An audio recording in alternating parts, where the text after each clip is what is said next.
Um,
Welcome, welcome, welcome, my lovely brothers and sisters.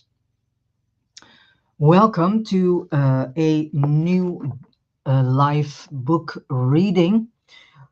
And I forgot to add the cover, the front cover picture. I am reading from the Orion book, written by Wes Penry. If you go to the website that is mentioned in the text box, you will find a web page all dedicated to Wes Penry's papers. And you also will see on this website pictures of book covers. And one of them is also the Orion book. Click on it and you will be redirected to the book page of Wes Penry himself on Amazon. And I would highly recommend you to read this book yourself. It is loaded with very interesting information. And today I am going to read chapter 11. I don't know if I do the whole chapter, but at least the most important things.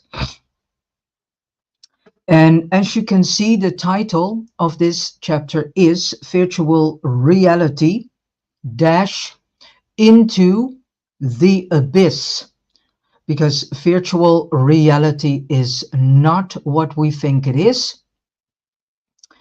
And it's about time that we start to realize what is truly happening, and the in-depth understanding of the plan with the metaverse slash singularity slash virtual reality.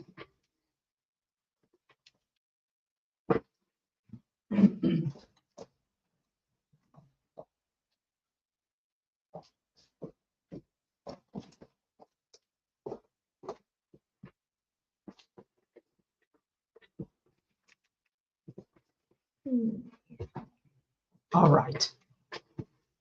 So let us start. Virtual reality into the abyss. No one who reads this is completely oblivious to artificial intelligence. virtual reality, and perhaps even the singularity, which is the next step in the technological so-called, between quotation marks, revolution, which is not a revolution at all. That is the carrot that is being, that's the carrot hanging in front of people. All right, that is taking place right now.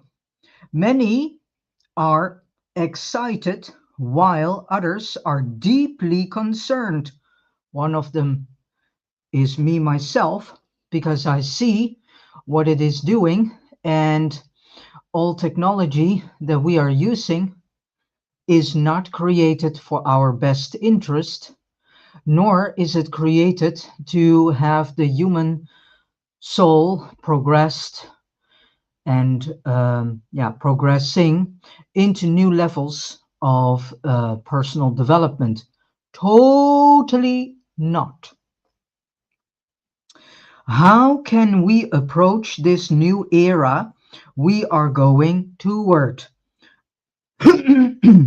Are these changes healthy or detrimental for us humans? Hopefully, the reader will get a bigger picture of the technical revolution that is happening so quickly before our eyes, having read this chapter and the next. For additional information, consider reading Wes Penry's book, Synthetic Superintelligence and the Transmutation of Humankind. This book, the front cover picture of this book is also to be found on the webpage, all dedicated to the Wes Penry books and papers. Click on it and then you can buy the book yourself. The book has a subtitle, A Roadmap to the Singularity and Beyond, available on Amazon.com. All right. Let us start with the first sub-chapter. Atlantis and the Flood Story Revisited. When we hear about moving into the digital world through virtual reality, such as metaverse, we think this is a unique place in human history. Not so. As Ecclesiastes already has told us, nothing is new under the sun, which means that also this digital era is not new and already was in the making. And this is also one of the main reasons for the flood. But let us continue. This has been attempted before about 10,000 years ago in Atlantis, just before Noah's flood. As discussed in a previous chapter, Enki, better known as this fallen archangel Uriel, started experimenting with genetics at the end of the Atlantic era, and he created abominable creatures in his laboratories, such as giants and monsters. These beasts often became very dangerous, and many of them attacked humans and each other, and they ate their prey. This created great chaos on Earth when he noticed his creations did not satisfy his scientific mind and needs. Enki just left them running around and running amok, thinking something in the line with, "Oops, that was not such a good idea. Oh well, no use in to cry over some spilt milk. After a while, his new creations contaminated and jeopardized the entire human experiment, which Enki, better known as this fallen archangel Uriel, also known as Lucifer, had been allowed to continue by signing the contract with Orion or Arion, promising to let humankind graduate and return to Orion. Later on, we will see that this promise was not done at all, only for a short while. However, the ultimate reason, as I see it, why Orion instigated Noah's flood was the horror they must have felt when they realized that all these genetic experiments were leading in a very specific direction to create a digital world, a new virtual reality, a machine kingdom where he could collect the entire human mass consciousness and gain complete control over the human collective mind. When Khan Enlil, and Khan is an Orion word for king, and Orion, in actuality, is called Ariam. Ariam. And Prince Enlil noticed this, and they had consulted with the Queen of the Stars, Sophia. They realized there was only one way to handle this. By creating his new technological virtual reality, en.ki, or Enki, broke the contract with Orion. And Orion made a bold decision to wipe out humankind in a flood and to end the experiment once and for all, they thought, thus calling the human souls back home to Orion or Arion. This may sound cruel, but the prison the human soul group would enter in en.ki's or Enki's singularity was much worse. So killing everybody on the planet was almost like an act of mercy. They told Enki that the contract was now void and he must agree to Orion's decision. Of course, he didn't at first, but then pretended to because he's a trickster. And so constantly he was finding ways to trick the court of Orion. And the court of Orion is formed by Khan N.Lil, the Queen of the Stars, Sophia, and Prince Ninurta, which we also know as Archangel Michael. Once again, he hijacked most of the human souls just before the flood happened. So just before the flood happened, he was already hijacking and kidnapping a lot of the human souls. And only a few made it to Orion. Then he created this current matrix we are all in, but now he isolated the entire Earth inside the grid. So he could start over and eventually succeed his big plan, which he has called the Great Work of the Ages, which will be explained in these two chapters.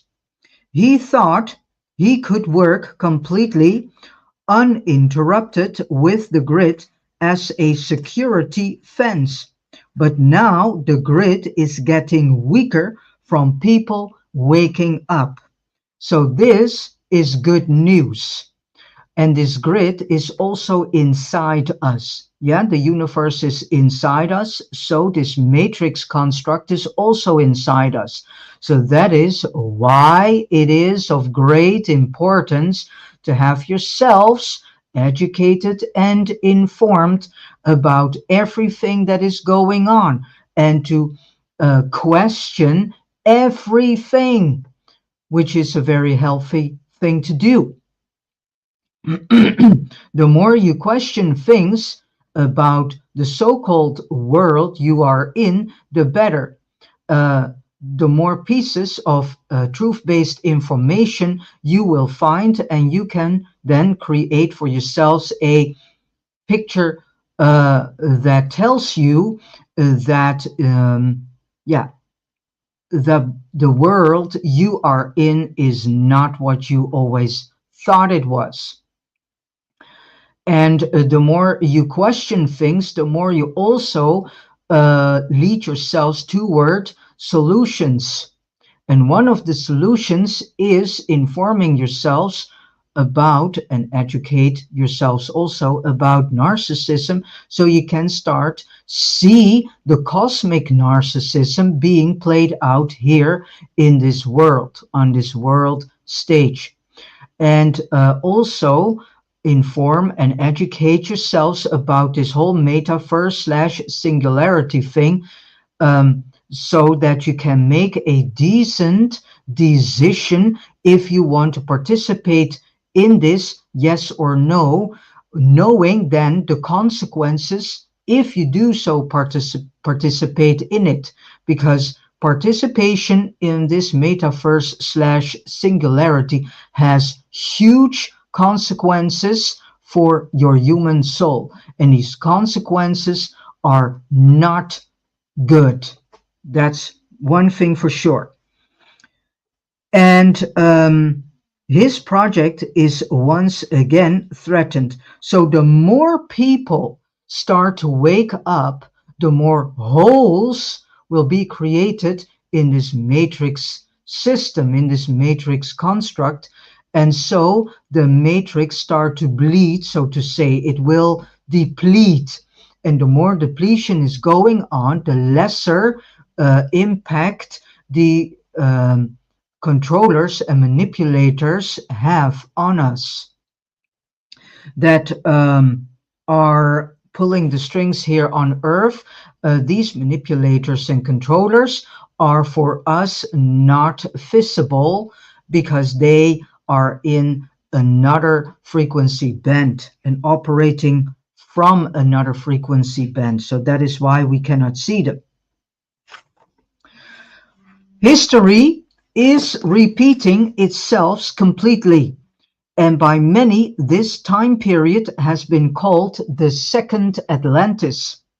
For from what I came to understand is that they are trying to instigate this Atlantis, Second Atlantis, so to say, um, in America.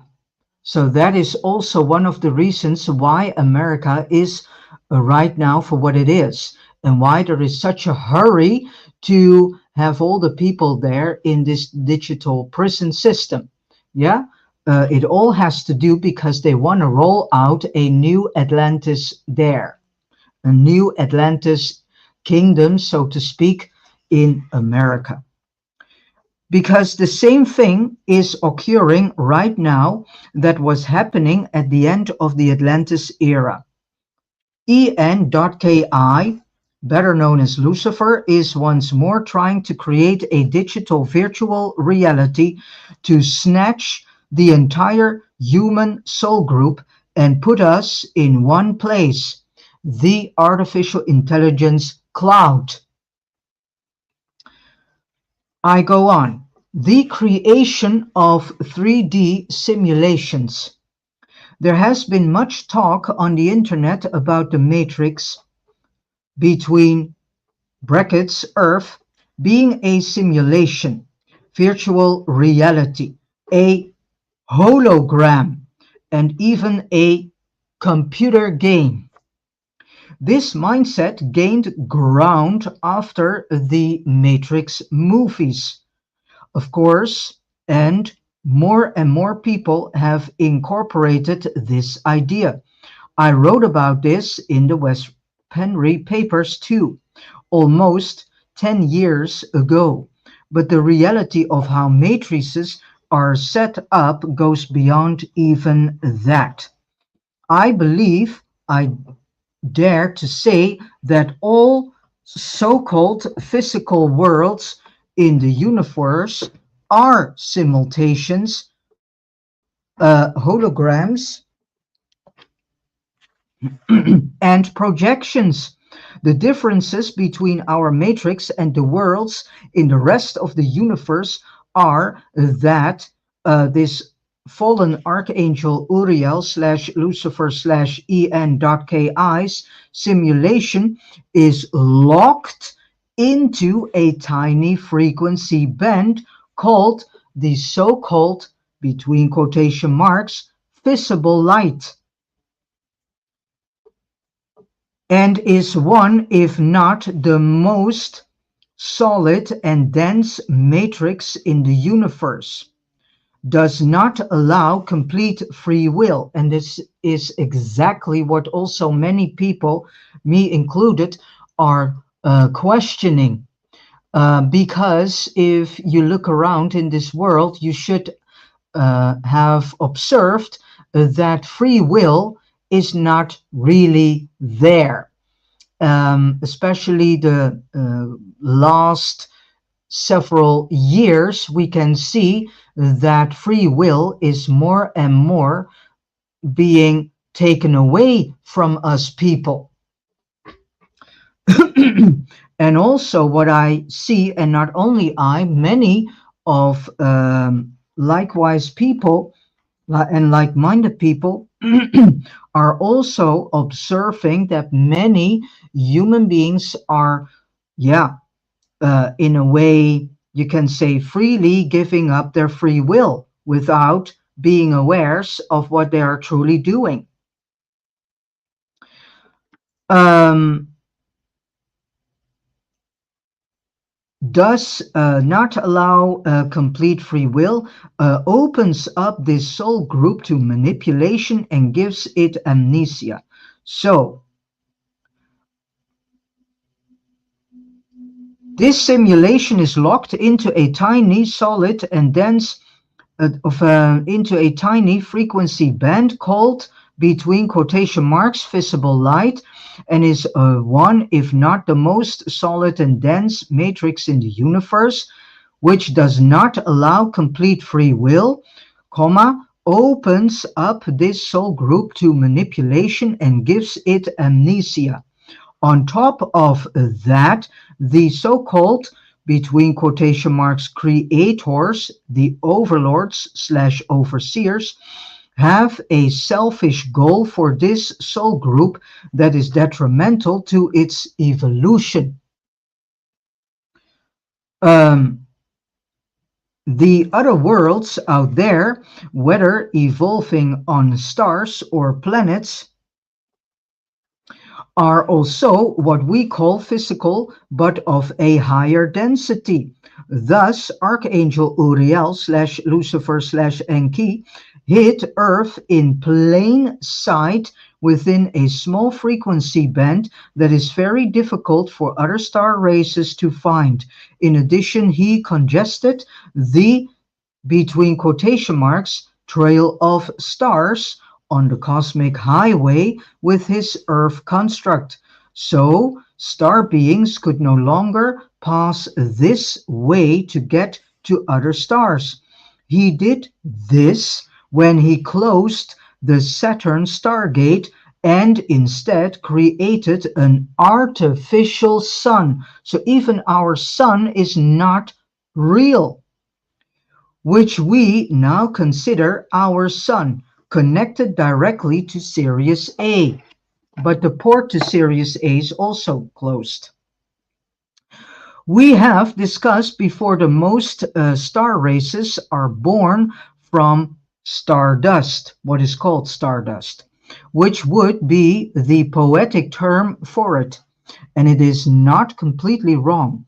When a new world is created, the creator God uses a blend of mind and technology. Creator gods with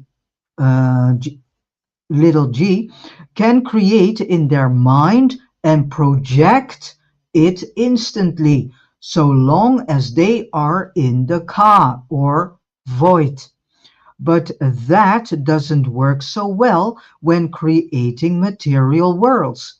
There, even creator gods must use technology to some degree and work with the four elements. Tiamat, as explained elsewhere, was not physical in our terms, but existed in the ka, or void. First, creator gods have ideas in their mind and a goal for the soul group they are about to create. Then, by using Orion technology, they project onto the star a blueprint of how they want this world to look like, wherever the soul group is supposed to evolve. This technology slows down and condenses energy to become what we call matter. The projection includes possible fauna and flora, and what else is needed as a foundation. Then the soul group is created to evolve from the beginning. In a sense, they are like newborns. They know nothing about the cosmos outside their, between quotation marks, egg/star.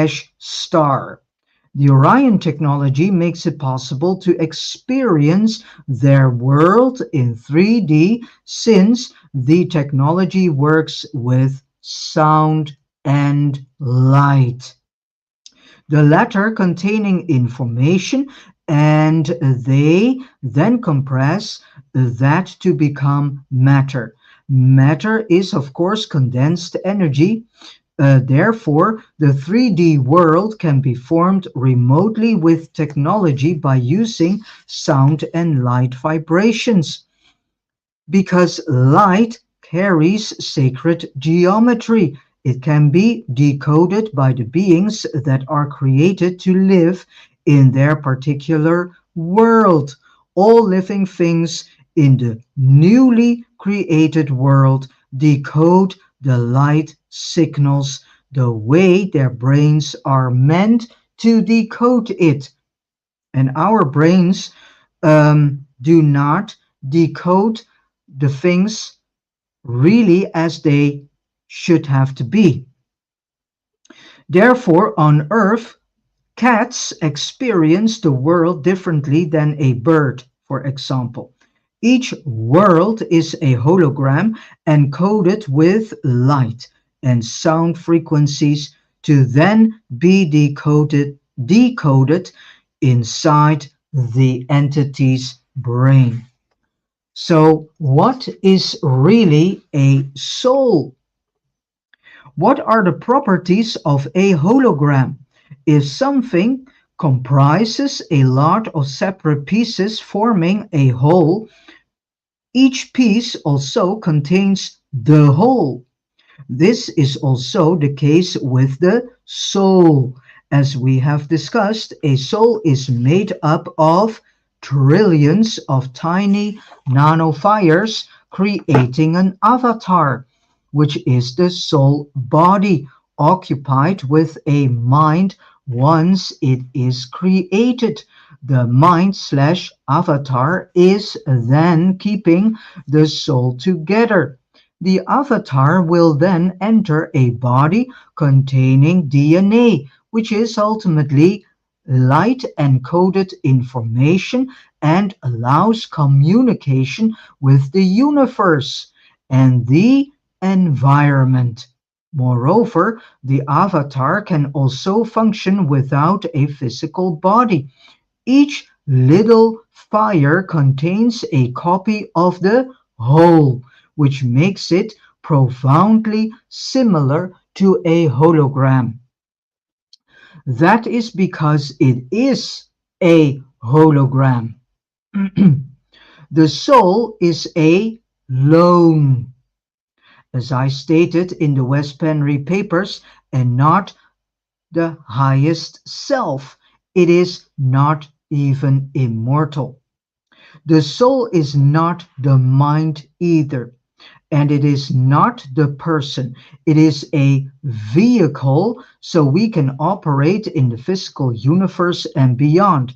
It is created in the physical universe based on the physical elements, but it will follow the mind between brackets, which is the personality, comma, into the ka or into the void.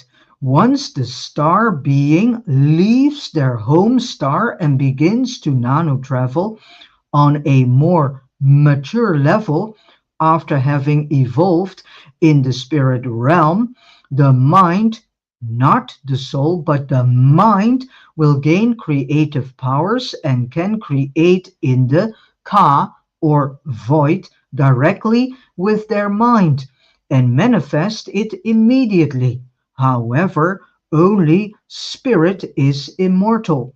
The soul can exist so long as the universe, in this case Orion, exists. Why is the soul made with technology? The way Wes Penry understands it, it is quite brilliant. The Queen of the Stars, our divine feminine Sophia, has created something that can exist in the lowest regions of the physical world, but also in the highest regions of the Ka or void. It covers the entire spectrum and can follow the individual unit of consciousness or the mind throughout its entire evolution. In addition, because it is holographic, it can also send one or more tiny soul fires to other locations in the universe and explore the dimensions while the main avatar is located elsewhere. This is how remote viewing works. Good remote viewers can send their fires through space and time and explore remote areas fairly accurately with the correct training. Thus, we have a holographic avatar exploring and evolving in a holographic star environment to learn the fundamentals pertaining to the experiment they were created for. Each soul group in the universe is unique in the sense that they evolve in their own unique environment and is its own experiment. This makes the entire universe a universe of infinite potentials.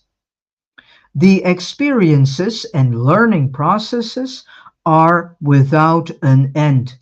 Only Sophia, the Aeon, can decide if or when she wants to finish the Orion experiment. So now let us see what consciousness is.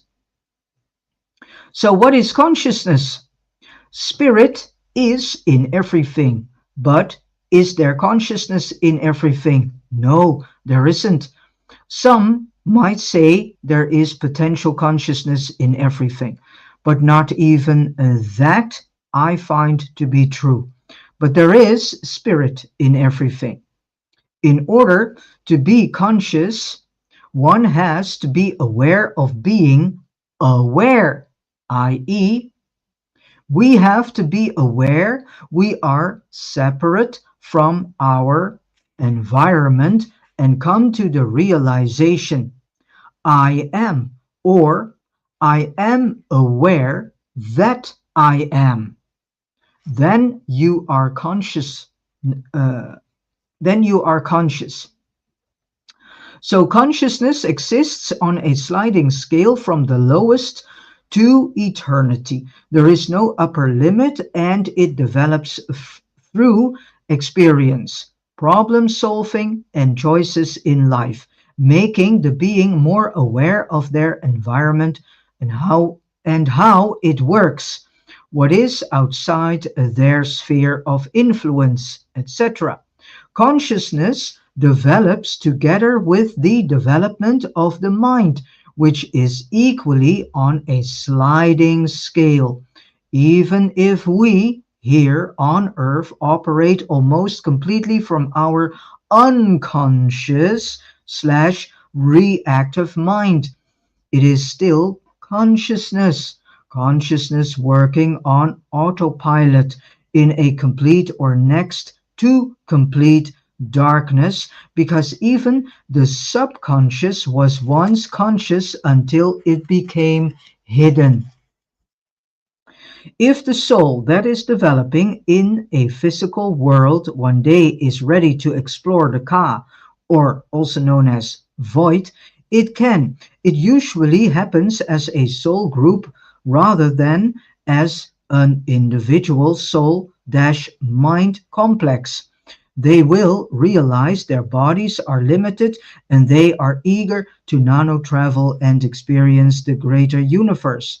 There they can experience anything that is already created by the Queen of the Stars, our Divine Feminine, Sophia and Creatrix, and other creator gods who are vibrating high enough to be able to pick up on spirit around them to a degree that they can use it to create with their minds.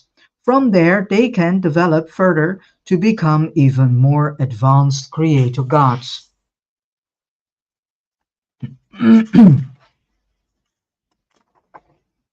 Hmm,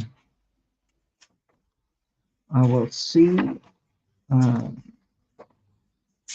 yeah, I need to do this in two or three. The matrix projector and how it works. The planet Saturn, aside from being a stargate and our ancient sun, mostly acts as a timekeeper, and it is the transmitter of sound frequencies directed toward Earth. These sound waves create a low frequency, which will make the Earth vibrate on a average of 7.83 Hz, called Schumann resonance, that sets the rhythm for Earth, and we as inhabitants are affected by this. And from what I came to understand, it is so that the Schumann resonance is also um, more and more this became more and more distorted due to all the things CERN and NASA and so on are doing. And it keeps everything within a sound frequency range. Saturn can also be used to create complicated structures on Earth by using sound.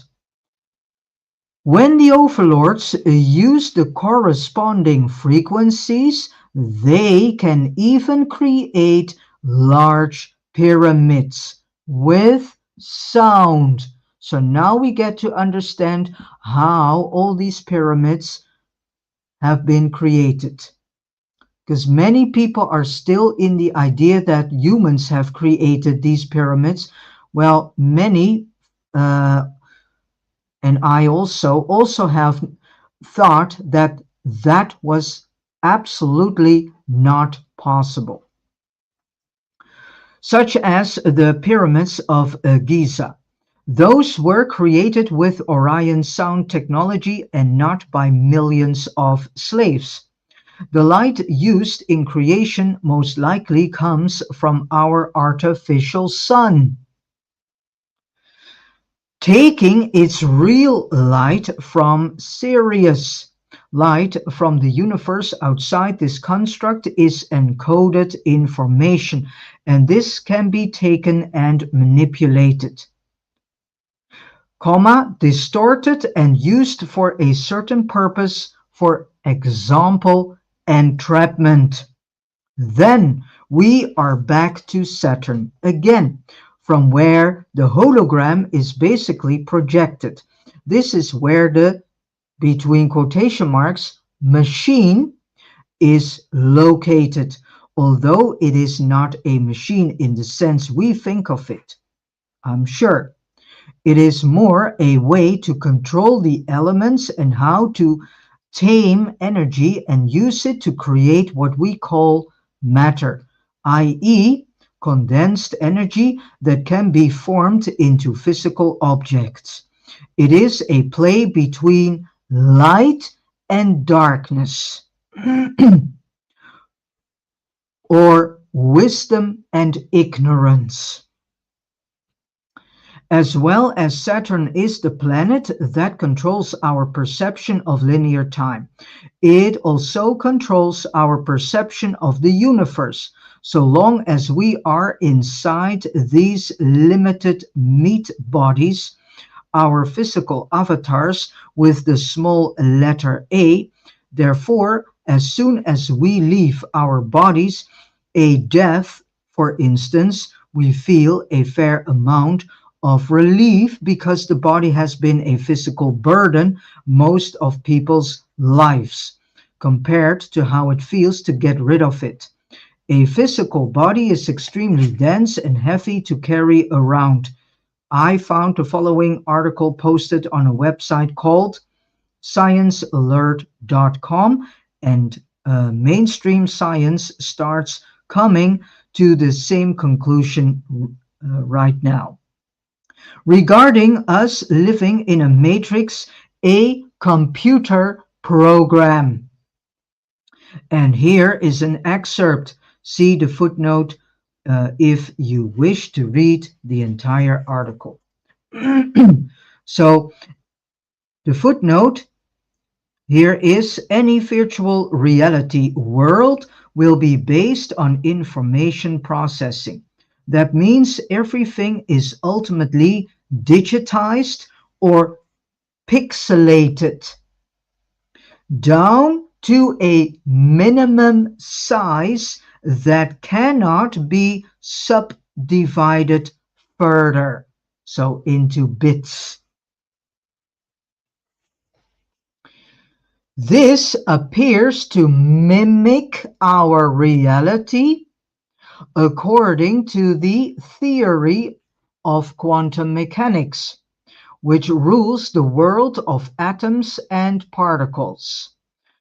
It states there is a smallest discrete unit of energy, length, and time. Similarly, or better said, similarly, elementary particles which make up all the visible matter in the universe, are the smallest units of matter. To put it simply, our world is pixelated. And this reminds me also of this movie called Lucy. And in that movie, there's a lot of information stored that all has to do with this metaverse slash singularity. The cosmic computer game. A way to visualize the matrix is literally think of a computer game where this fallen archangel Uriel slash Lucifer slash en.ki and his genetic manipulators are the creators of the game. The following is only a metaphor, but close to how our reality works and this metaphor is soon going to be even more like the real deal, as we shall see.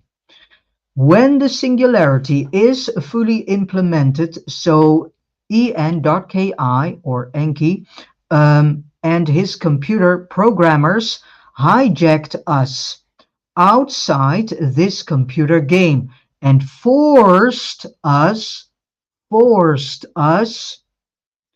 or manipulated us into playing it. He had already created the avatars between brackets, the human bodies, and then he put chips into our heads or gave us the so-called blue pill, which moved our consciousness into the matrix. We all got one avatar each to begin with, and we must survive in this computer program by making choices while covertly being manipulated by the programmers in the background. Sometimes the programmers inserted themselves too, when they felt there was a need, using their own avatars and occasionally taking over someone else's. The environment in this game was very dangerous, and in case the avatars didn't die fairly quickly, they died within a certain time frame that was pre-programmed into the software between brackets the avatar. When the avatars got out of juice slash energy, for the programmers did not want the avatars to live too long, or they would figure out the game. So we also now can question this idea that we see that so many, in our opinion, young people are now dying off. And there's a huge group of young people dying. More and more people before the age of 55 are dying. So this should be a question to ponder upon. Why is this happening?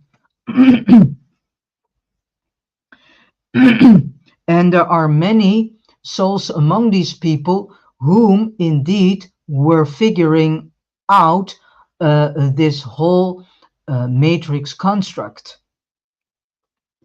At this point, the players were so invested in the game that they thought they were the software avatars, and they took the game very seriously.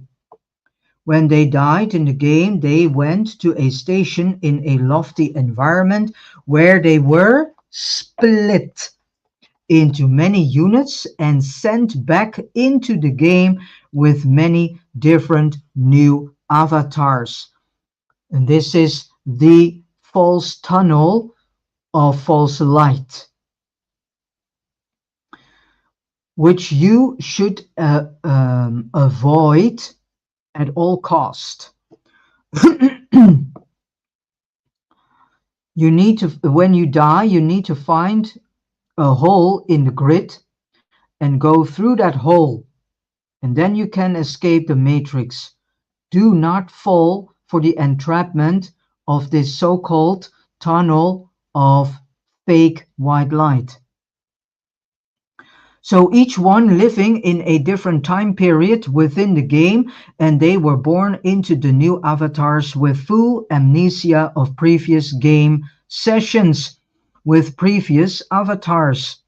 It's the same consciousness running all these avatars, but the game was constructed in such a way that each avatar thought they are the only one their consciousness controlled, when it might be many more.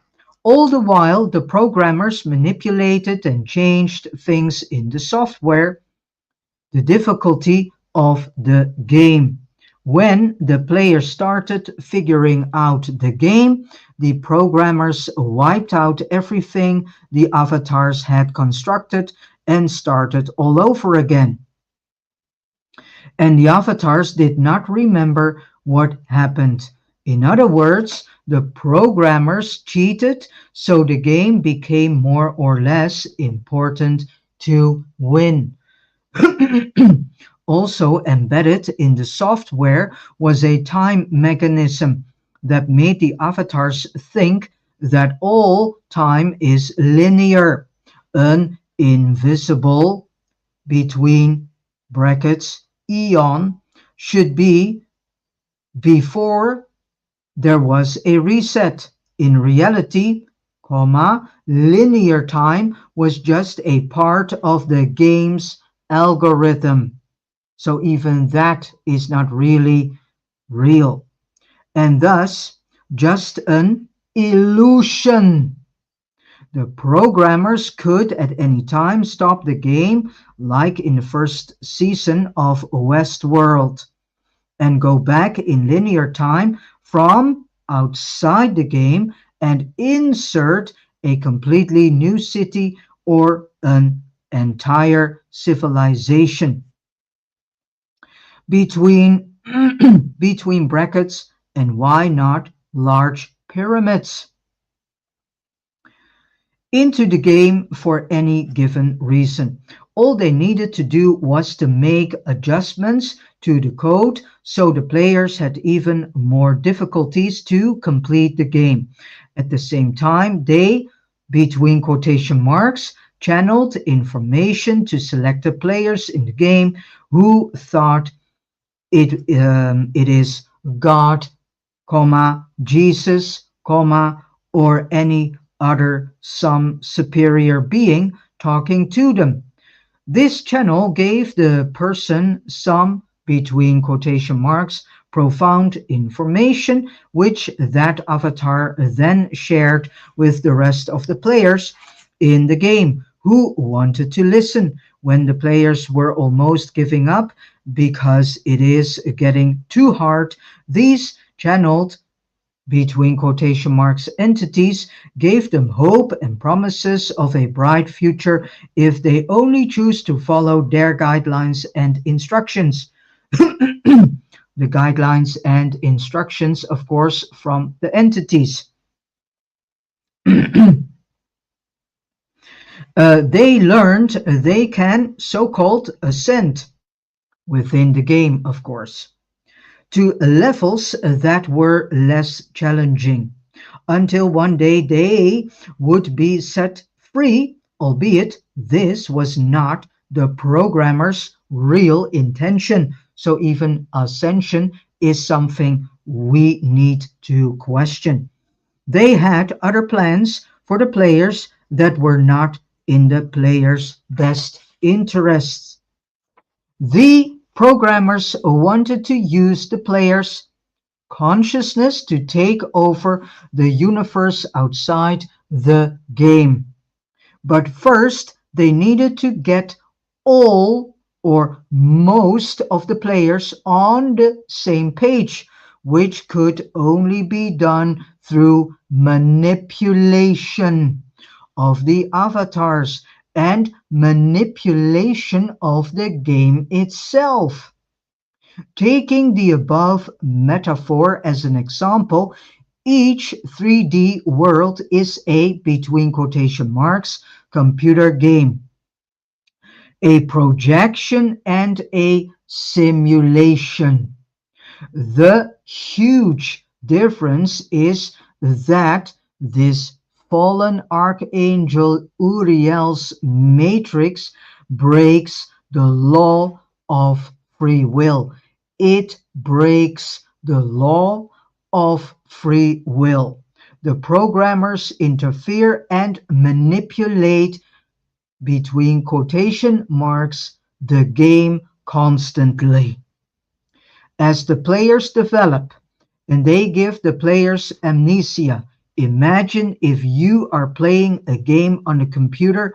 It is very intense and you just want to beat the game so you can go on to doing something else. However, just as you feel you are getting close to the beating the game, it freezes up and you cannot continue. When it finally unfreezes, you must start from the beginning. And this time there are even more obstacles in the way. And then as last, I think I will do, otherwise I leave it because it's a long chapter. Yeah, I will quit here. Otherwise, I cannot upload the video on another channel. um, I want to read as last something that Bob Dylan wrote in 1965. Um, no book is complete without at least one quote from the poet and songwriter Bob Dylan. And it goes like this. Darkness at the break of noon, shadows, even the silver spoon. The handmade blade, the child's balloon, eclipses both the sun and moon. To understand, you know too soon. There is no sense in trying. Pointed threats, they bluff with scorn. Suicide remarks are torn from the fool's gold mouthpiece, the hollow horn. Plays wasted words, proves to warn that he not busy being born is busy dying. It is all right, Ma. I am only bleeding. A poem from Bob Dylan written in 1965. And with this said, I have come to the end of the first part of this virtual reality dash into the abyss series. It will be a two-part series, I think. Let me see. Yeah, because chapter 12 is all about becoming one with the creator, so-called creator. And the creator in this case is this fallen archangel Uriel, whom we better known as Lucifer, but also is known as en.ki or Enki. Yeah, and that chapter I also will do in two parts, because that chapter is also very, very long.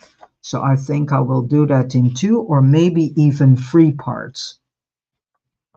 And then chapter 13 is all about the consummation of the age. So, and that chapter I think I will also do in two or three parts. But this chapter 11, all about virtual reality, or metaverse slash singularity dash into the abyss, I will do in two parts. So thank you so much for tapping in. Please share all the videos I have created so far from reading the Wes Penry's book, The Orion Book. Please go to the website. I also have placed links that are directly going to the West Penry papers, the West Penry videos. Please click on them and go start inform yourselves and educate yourselves. Now it is still able and possible to do. Um, I wish you all a beautiful day and a day filled with a lot of love, joy, and wisdom, and also revelation. And let us listen as last to a beautiful piece of music created by Ben Sound, um, which is known as Creative. All right, see you next time.